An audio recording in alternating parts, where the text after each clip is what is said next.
Hello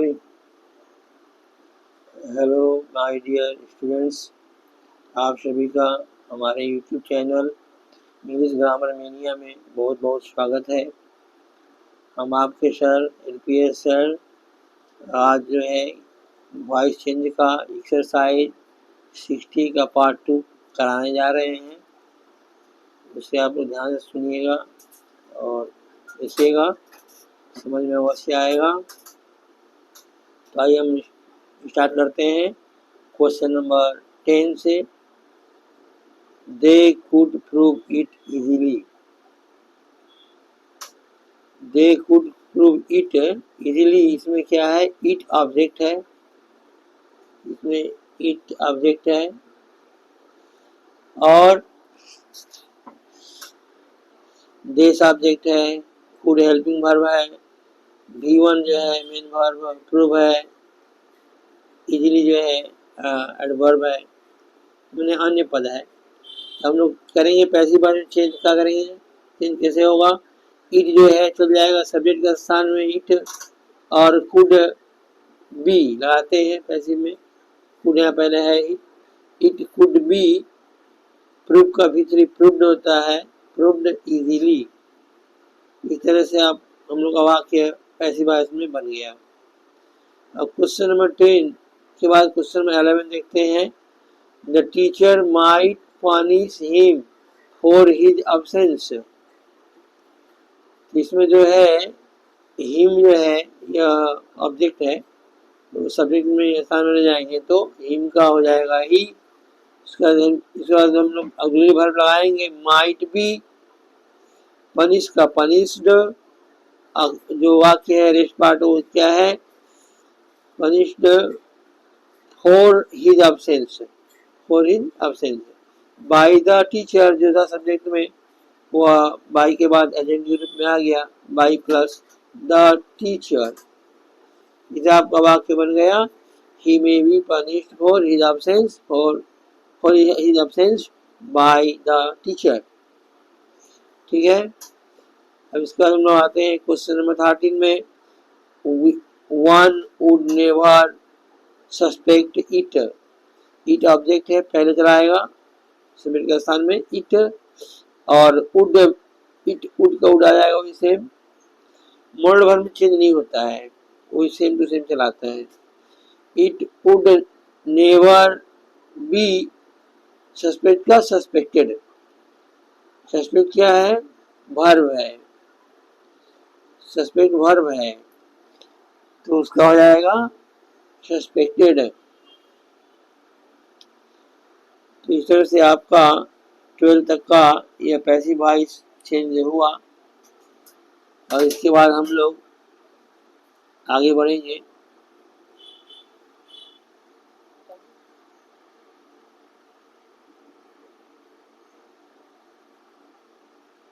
हाँ, अब लोग क्वेश्चन नंबर 13 में आ गए। 13 में आ गए। He will have finished the work by the end of this month. यहाँ पर ही सब्जेक्ट है, विल जो है मॉडल वर्ब है, हैव फिनिश्ड यह परफेक्ट टेंस में वाक्य है, have finished. The work object है, और by the end of this month यह जो अन्य पद है, कॉम्प्लीमेंट है, पूरक है। तो अब हम लोग यहाँ से बनाएंगे, ऑब्जेक्ट को लाएंगे सब्जेक्ट के स्थान में द जो है द वर्क सब्जेक्ट के स्थान में आ गया। The work will have, will लगाते हैं पैसे के लिए, विल लगाते हैं हैव के बाद, will have been finished, V3 है, V3 यहाँ भी रखेंगे, फिनिश्ड। और उसके बाद जो है बाई हिम नहीं लिखेंगे, और ये क्वेश्चन में जो पूरक दिया है वही वाक्य इसका मीनिंग अच्छे से होल्ड कर रहा है कि by the end of this month, by the end of this month. ठीक है। तो ये आपका पैसिव वॉइस हो गया 13 नंबर का। By the end of the month जो है सेम वही लिखना है, रिपीट सेम। इधर का पार्ट जो रहा वो पैसिव वॉइस में चेंज कर दिया गया। सॉरी। फिर हम लोग आते हैं नेक्स्ट क्वेश्चन नंबर 14 में। the government will have made schemes for unemployed graduates by the end of this year। यहाँ पर जो है स्कीम, स्कीम क्या है? ऑब्जेक्ट है, स्कीम ऑब्जेक्ट है, तो उसको सेपरेट समझ जाएंगे। तो स्कीम और जो है विल हैव है, तो विल हैव लिखेंगे सेम पैसिव बनाने में, और बिन का प्रयोग करते हैं पैसिव में ना, परफेक्ट में इसीलिए बिन का प्रयोग करेंगे। तो स्कीम विल हैव बीन, अब मेड भी 3 है, मेड यहाँ लिखेंगे वही, हाँ मेड लिखेंगे। उसके बाद का बात है जो for unemployed graduates, for unemployed graduates से लिखेंगे by the end of this year, by the end of this year, ठीक है। अब बाय गवर्नमेंट अंडरस्टूड है, लिख सकते हैं, छोड़ देते हैं। तो गवर्नमेंट जो है ना ग्रेजुएट्स के लिए, अनएम्प्लॉयड जो ग्रेजुएट्स हैं उनके लिए वो स्कीम बना रही है गवर्नमेंट, तो इसको आप छोड़ भी सकते हैं, या आए तो ब्रैकेट में लीजिए द गवर्नमेंट लिख करके, और जो है आप उसको कौन इसमें ब्रैकेट में बंद कर दीजिए, जैसे this year by the government,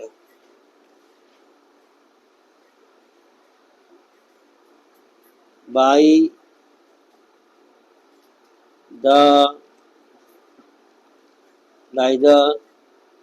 government,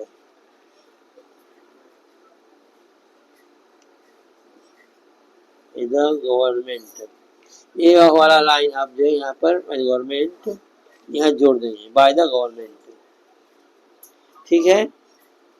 इस तरह आप दे सकते हैं, देने से भी चल जाएगा। फिर हम लोग अब आगे बढ़ते हैं, क्वेश्चन नंबर 14 हो गया। अब जो है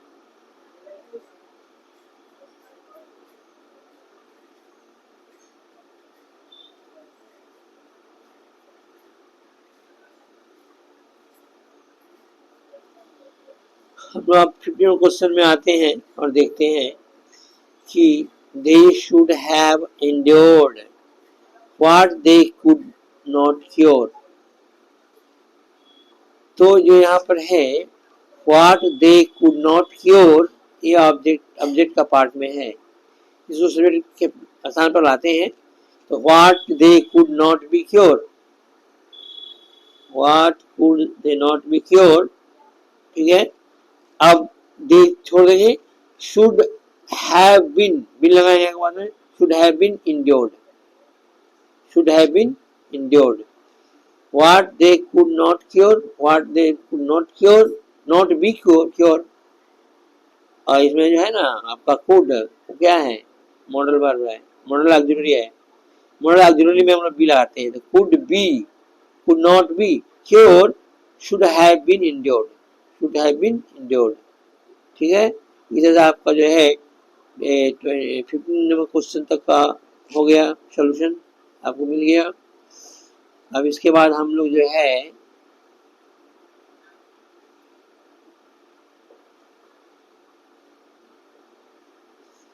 हम आगे बढ़ेंगे नेक्स्ट क्वेश्चन में।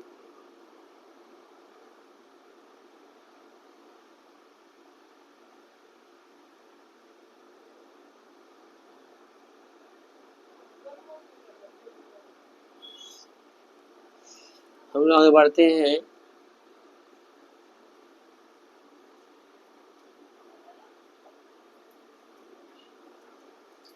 हाँ हम लोग 16 नंबर क्वेश्चन पर आ गए, ध्यान दीजिएगा, क्वेश्चन पढ़ रहे हैं।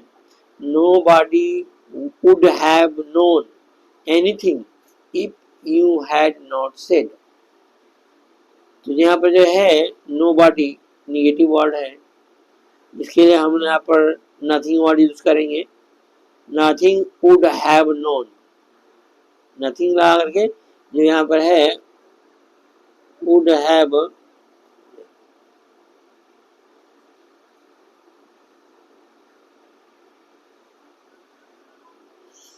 Nothing would have been, nothing note के लिए nothing, nothing would have been, would have been known if you had not said. If you had not said. देख रहे हैं बात? यहाँ हम लोग नो बॉडी है, एनीथिंग है, इसके जगह में क्या कर रहे हैं? मिक्स हो गए, वर्ड आ जाएगा nothing. Nothing would have been known. Nothing would have been known.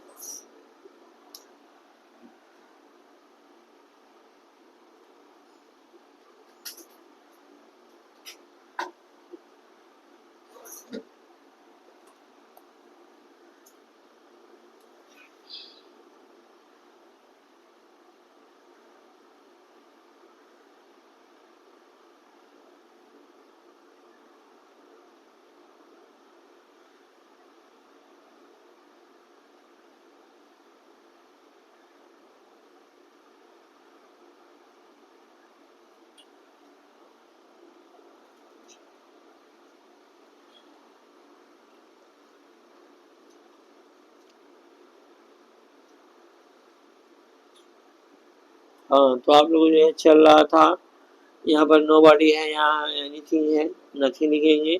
और वुड हैव नोन जो है, वुड हैव बीन नोन लिखेंगे. हैव वाज बीन लगाते हैं ना पैसे में. Would have been known. अब यहाँ चलाएंगे इफ. अब कहाँ जाएंगे? यहाँ आ जाएंगे.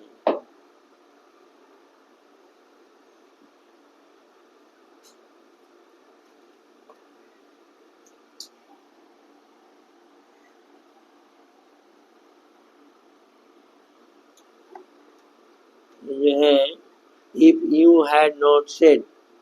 If you had not said जो यहाँ पर है, ये आपको यहाँ देना है. If you had not said. Next question number 17. The poor fellow could have gathered much wealth if he had been a little dishonest. यहाँ पर जो आपका आ रहा मच वेल्थ, वही क्या है? ऑब्जेक्ट है. मच वेल्थ आपका क्या है? ऑब्जेक्ट है. ठीक है.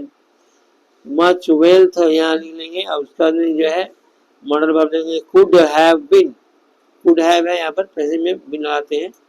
Much wealth could have gathered. विचरिया भी है, विचरिया भी है. गेदर्ड. अब जो है बाय द पुअर फेलो. जो पुअर फेलो था वो सब्जेक्ट था, ऑब्जेक्ट में चला आया. By the poor fellow. अब जो है ये पूरक शब्द है, पूरक वाक्य का वाक्यांश है, कॉम्प्लीमेंट है कि if he had been a little dishonest. If he had been a little dishonest. ठीक है, यहाँ रख देंगे. आपका जो 17 में पैसे बाद चेंज हो गया. अब आ जाइए आप 18 नंबर में. They may have known the fact.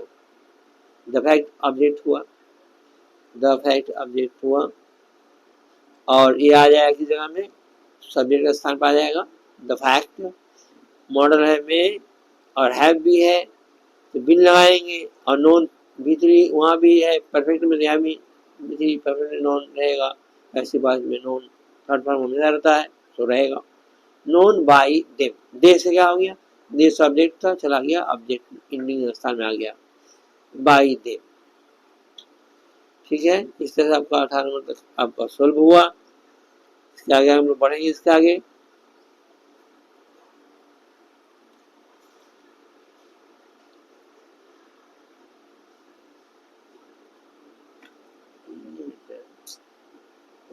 कर रहे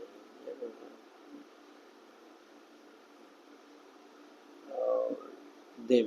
हटावा है पहले हटावा. देखिए फिर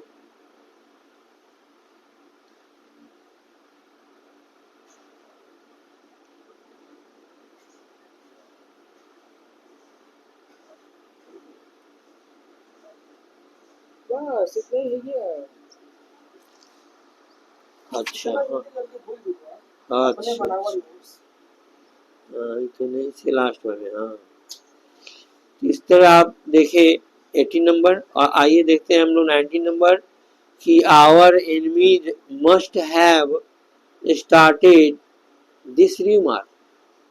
दिस रिमार्क ऑब्जेक्ट है, सभी के साथ चलाएगा दिस रिमार्क।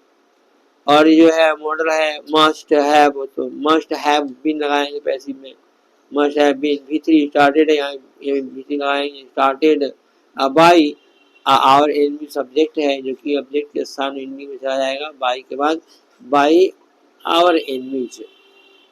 इस तरह से आप लोग का यह जो है वीडियो एक्सरसाइज 60 का चेंज द वॉइस का एक्सरसाइज था, उसका पार्ट 2 इस तरह से यहाँ पर ख़त्म हुआ। और आप लोग ध्यान से इसे प्रैक्टिस करेंगे, रिवाइज करेंगे, पढ़ेंगे, समझेंगे। कोई कन्फ्यूजन हुआ तो कमेंट करेंगे, क्वेश्चन नंबर बताएंगे, एक्सरसाइज नंबर बताएंगे, मैं उसका आंसर अवश्य दूंगा। मेरी पढ़ाई आपको जरूर अच्छी लगी होगी, इसके लिए आप मेरे चैनल को सब्सक्राइब करिए, पसंद आया तो उसे लाइक और शेयर करिए दोस्तों में। और इस वीडियो का यहीं पर जो है, इस वीडियो का पार्ट 2 का यहीं पर एंडिंग हुआ। फिर हम लोग नेक्स्ट वीडियो में मिलते हैं, तब तक के लिए जय श्री राम, जय सीताराम। खुश रहिए, फिट रहिए, इस कामना के साथ में नेक्स्ट वीडियो में आपसे मिलूंगा।